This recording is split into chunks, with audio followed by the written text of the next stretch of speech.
Buat kalian yang mau mensupport channel ini dengan donasi, atau emang sekedar mau beli mimin kopi, kalian bisa pilih antara Super Thanks atau Saweria. Gue sih nggak masalah kalian pilih yang mana. Cuma kalau bisa, lewat Saweria aja. Soalnya kalau YouTube, potongannya gede, 30%. Kalau Saweria, cuma 5%. Untuk link Saweria, kalian bisa klik aja di atas kanan nih. Atau bisa cek di kolom deskripsi. Tapi kalau mau support, nggak harus donasi kok.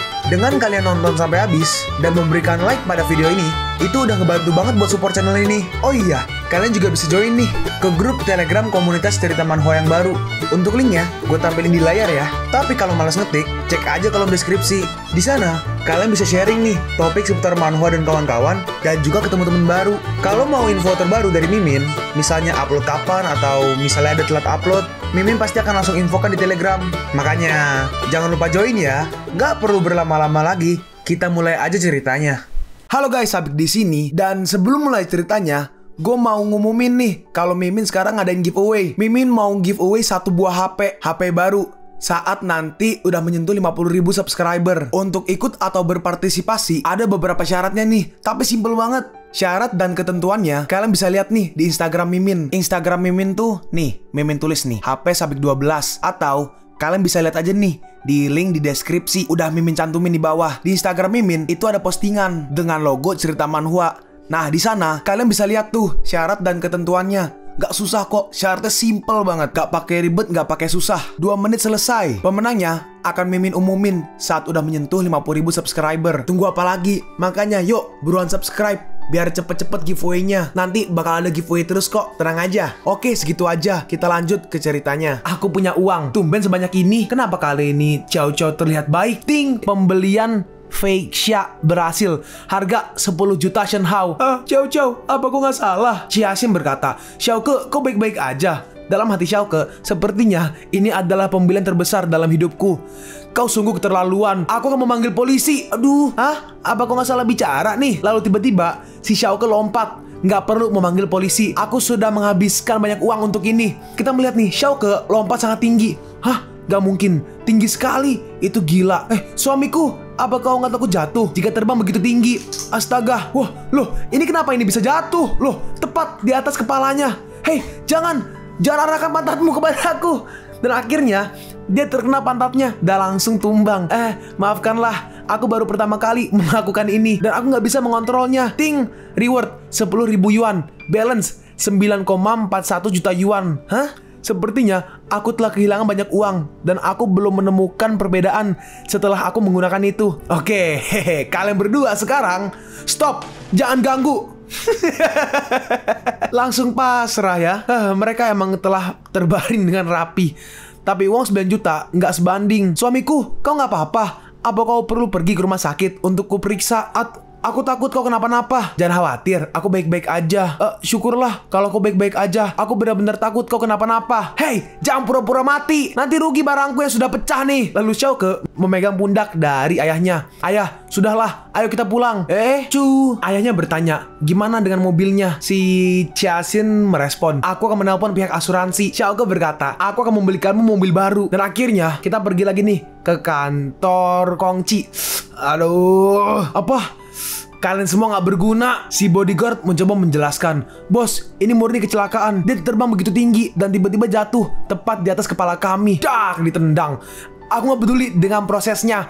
Aku hanya butuh hasil akhirnya. Ternyata yang aku pikirkan benar. Kalian semua sampah. Bos, kali ini kita emang gagal. Tapi beri kami kesempatan. Si leopard ditampar. Sampah. Udah habis kesempatan kalian. Mempercayakan kalian itu adalah hal buruk yang pernah kulakukan. Lalu nih saudara yang ketiga nih yang baru nih, dia langsung berdiri. Hei, siapa yang suruh kau berdiri? Berlutut sana. Bos kau, kami ini petarung, bukan berandalan sampah. Seharusnya kau menghargai usaha kami. Si bos kau Kongci membalas, lucu sekali. Kau ini hanya seperti semut kecil di mataku. Jadi kenapa aku harus menghargaimu? Aku bisa membeli apapun dengan uangku. Aku juga bisa menyewa 100.000. Sudahlah, gak penting aku menjelaskannya padamu.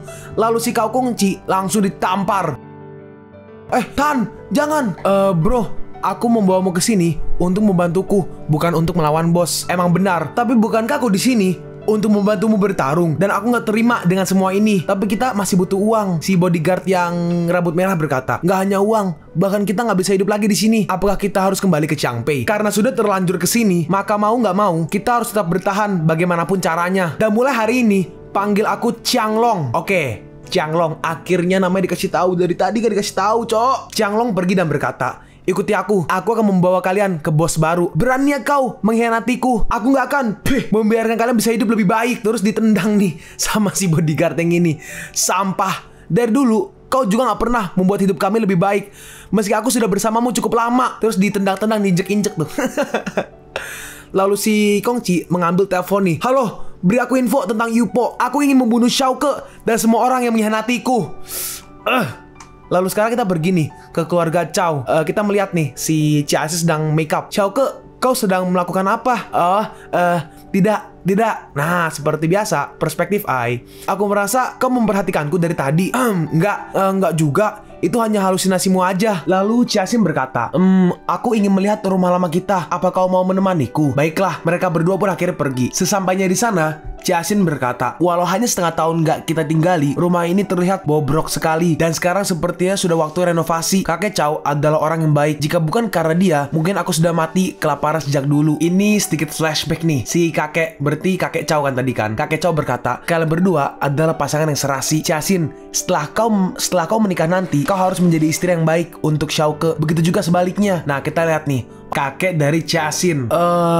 Xiaoke, gak peduli apa pencapaianmu nanti. Yang jelas, kau harus tetap setia bersama Chiasin. Xiaoke merespon, baik kek, aku akan berusaha untuk selalu bersama dan melindungi Chiasin. Kakek, di luar angin cukup kencang. Sebaiknya kita masuk ke dalam rumah. Kakek tahu waktunya akan tiba. Sayang sekali, aku nggak bisa menikmati dengan pesta. Dan aku juga nggak bisa melihat cucuku menikah. Kakek. Lalu si kakek memberi Xiaoke sebuah kalung nih. Kalung sistem yang dia punya tuh. Xiaoke, aku titipkan ini kepadamu. Tolong jaga baik-baik. Setelah memberi Xiaoke kalung, tiba-tiba kakinya meninggal. Kakek. Satu lagi, Xiaoke, tolong bantu semua permasalahan yang ada pada keluarga Chow di masa depan. Aku percayakan kepada kalian cucuku. Dan akhirnya, si kakek pun beneran meninggal. Xiaoke berkata, saat itu, kakek meninggal secara tiba-tiba. Ayah meragukan wasiat yang disampaikan paman adalah palsu, sehingga mereka bertengkar. Keluarga Chow saat itu juga sedang mengalami krisis ekonomi. Seluruh aset dijual dan mencari pembeli kemana-mana. Sayang sekali, aku nggak bisa menahannya. Kalau aja bisa, mungkin aku bisa memperbaiki nama baik keluarga Chow. Mereka pun sampai di sebuah pohon. Aku akan tetap bersamamu. Dalam hati Xiaoke, janji itu nggak akan pernah kulupakan. Dalam hati si Chiasin, akhirnya aku bisa datang ke sini hari ini. Lalu akhirnya mereka berdua pun masuk. Chiasin berkata, aku ingat waktu itu, aku menaruhnya di sini. Kok nggak ada? Apa yang kau cari? Mungkin aku bisa membantumu. Foto lama, fotoku dan kakek. Aku menaruhnya di sini, tapi aku nggak menemukannya. Apa kau bisa membantuku? Oke, akan ku coba. Dalam hati si Xiaoke, Chow, perspektif I. Nggak jual. Hah? Kenapa? Aku punya uang. Kenapa kau nggak menjualnya? Hey, sudah berapa obat yang kau pakai? Berapa banyak yang kau beli dariku hari ini, ha? Apa kau tidak takut matamu jadi rusak? Baru kali ini aku melihat seorang sepertimu. Xiaoke membalas, istriku itu sangat cantik, jadi nggak mungkin aku bosan melihatnya.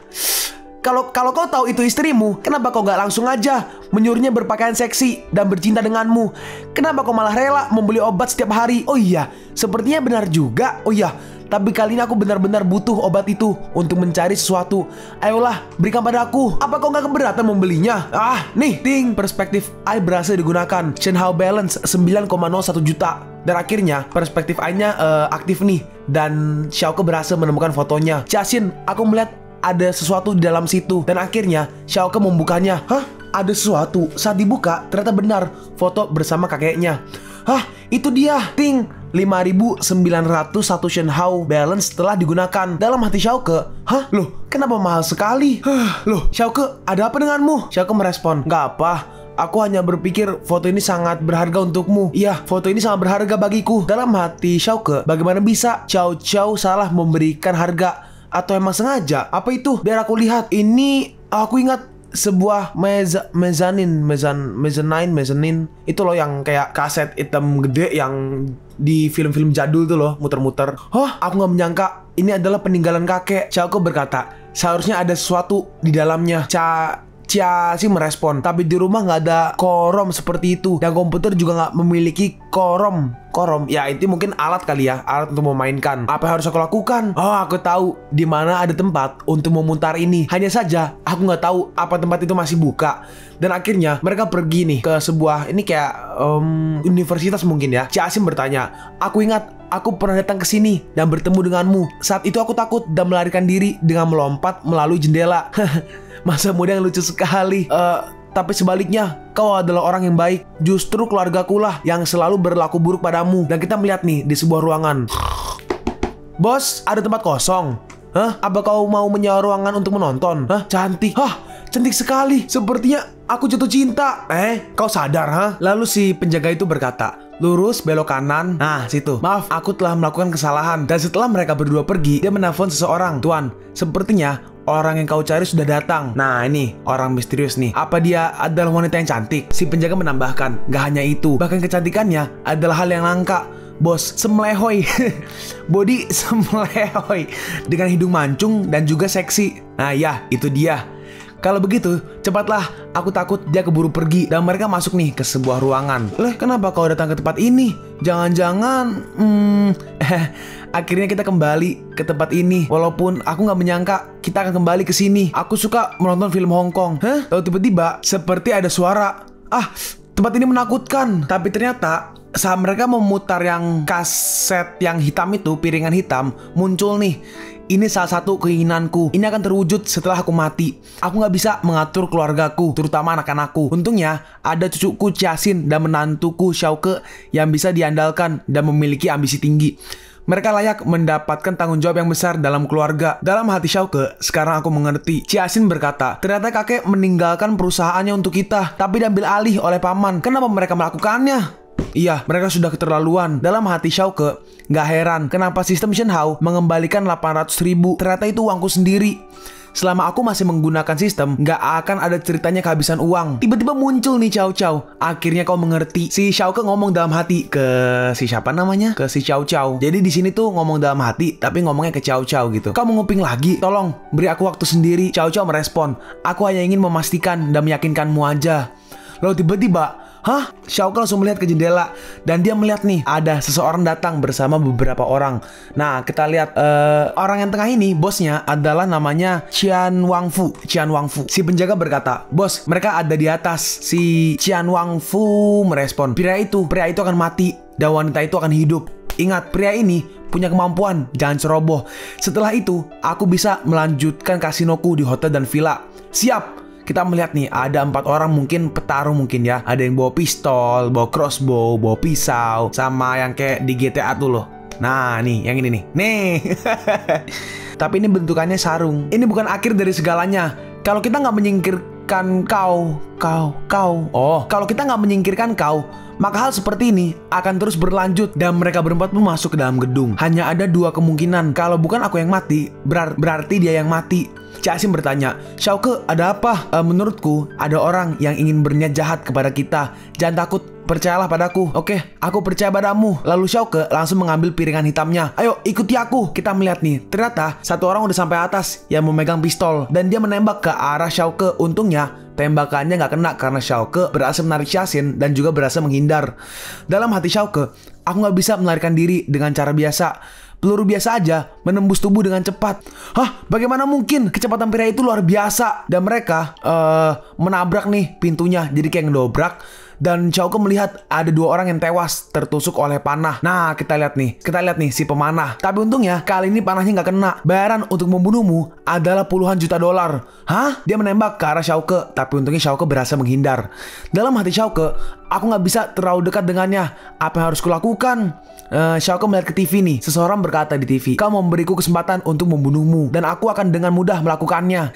Lalu Xiaoke langsung mematahkan piringannya. Ajalmu sudah di depan mata. Piringannya dilempar dan piringannya berhasil menancap ke tangannya. Xiaoke maju dan langsung memotong lehernya. Kau membuat kesabaranku habis. Mulai sekarang aku nggak akan tinggal diam. Lalu Ciasim melihatnya. Suamiku, kau membunuh. Iya, aku membunuhnya. Ini dalam hati Xiaoke harusnya ya. Awalnya, aku merasa itu nggak mungkin aku lakukan. Seperti ada yang bangun dalam jiwaku. Bahkan aku sangat bersemangat. Lalu Xiaoke menyadari sesuatu nih dan langsung melempar setengah lagi piringannya. Ternyata piringannya berhasil mengenai tangan yang megang pistol nih. Ayo, pintu belakang. Dalam hati Jiaxin, maaf, Xiaoke melakukan ini karena terpaksa. Lalu saat mereka lari, kita lihat nih, mereka masuk ke dalam ruangan dan ada dibunuh. Jadi ada sepasang kekasih dibunuh oleh yang si megang pisau. Kau nggak akan bisa melarikan diri dari pintu manapun. Dia sudah mati dan kau selanjutnya.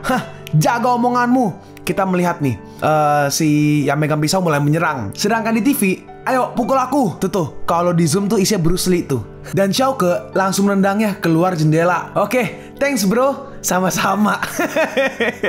Aduh, gue receh banget ya. Dan akhirnya mereka berdua pun lari. Setelah mereka lari, mereka masuk lagi nih ke sebuah ruangan dan melihat seseorang sedang duduk yang pakai sarung tangan nih. Kau, kemarilah. Jiaxin bertanya, TV-nya mati, bagaimana ini? Xiaoke menjawab, saatnya aku beraksi.